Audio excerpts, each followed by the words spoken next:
Hello, Stormies, and welcome back to the top 300 games of all time countdown, according to Game Informer. I'm not affiliated with Game Informer. I just received their magazine and decided to make a video about the top 300 games of all time. I would like to apologize for the lateness of not only this video, but of the last one. Life has just been crazy, and I've been having trouble finding time to record. Today we're on numbers 30 through 21. When this series is over, I will be doing Dungeons and Dragons as a YouTube series. I'm super excited. You have no idea. Let's get started. Number 30, Portal, released for the 360 and PC in 2007. The gameplay you're seeing here is my Portal gameplay. I've done it not only as a live stream, but I've also done it as a short Let's Play series. I will link you to my gameplay in the description. The release of the Orange Box brought fans of HalfLife and Team Fortress together to celebrate Valve's catalog. Snuck between those two massive series was Portal, a surprising new title comprised of mind-bending puzzles. Portal dropped players into tricky test chambers driven by a devious and hilarious AI. On top of Gladys' puzzles was a compelling tale that subverted the basic premise and tied into the Half-Life universe. Number 29, Assassin's Creed II, released for PS3 and 360 in 2009. Ezio Auditore de Firenze stepped into the tremendous upheaval of the Italian Renaissance and became the signature hero of Assassin's Creed, cementing the franchise as a mainstay in the video game landscape. Beyond its breathtaking visuals and historical setting, the second installment nailed the sense of power players wanted, setting us loose across the rooftops of Venice and Florence and diving down onto foes like eagles on the hunt. Number 28, Grand Theft Auto Vice City, released for PS2 in 2002. When it comes to period pieces in video games, no studio does them better than Rockstar Games. Vice City transported players to the 1980s in a neon-lit Miami overrun with gangsters, drugs, and terrible haircuts. Through protagonist Tommy Vercetti, the pursuit of power was expertly told. Recklessly driving a sports car as Mister's broken wings played was the definition of why Vice City was, and still is, awesome. Number 27, League of Legends, released for PC in 2009. The multiplayer online battle arena, MOBA, was the stuff of mods and maps for ages, but Riot Games' League of Legends brought the team-oriented successor to the RTS into the mainstream and changed gaming forever. A cast of colorful characters defined by kits of special skills and tide-turning ultimate abilities allowed players to get attached to playstyles and personalities. League of Legends has changed significantly over the years, but it's still amazing. Number 26, Super Mario World, released for the Super Nintendo in 1991. In 1991, Nintendo once again left it to Mario to sell gamers on an expensive new console. And boy did he ever. Super Mario World built on the sheer hysteria of Super Mario Bros. 3, but making the jump to the 16-bit era. Massively improved graphics, more complex levels, and a plethora of new enemies, items, and secrets made Super Mario World the biggest and most ambitious entry yet. Number 25, The Last of Us, released for PS3 in 2013.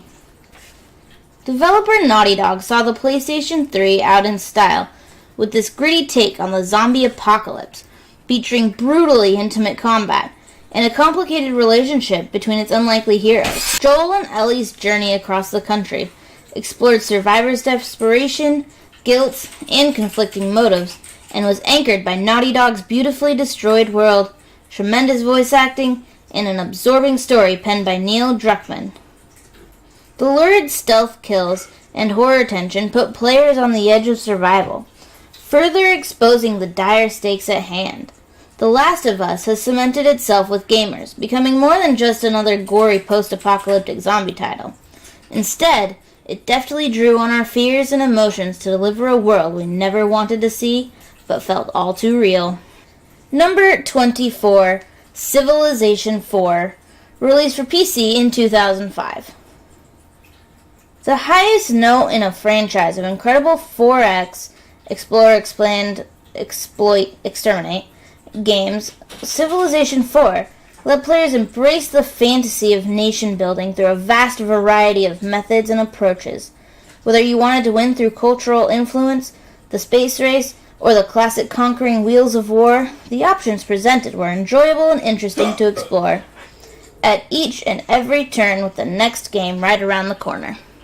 Number 23, Overwatch, released for PS4, Xbox One, and PC in 2016. The Overwatch gameplay you're seeing here is also mine.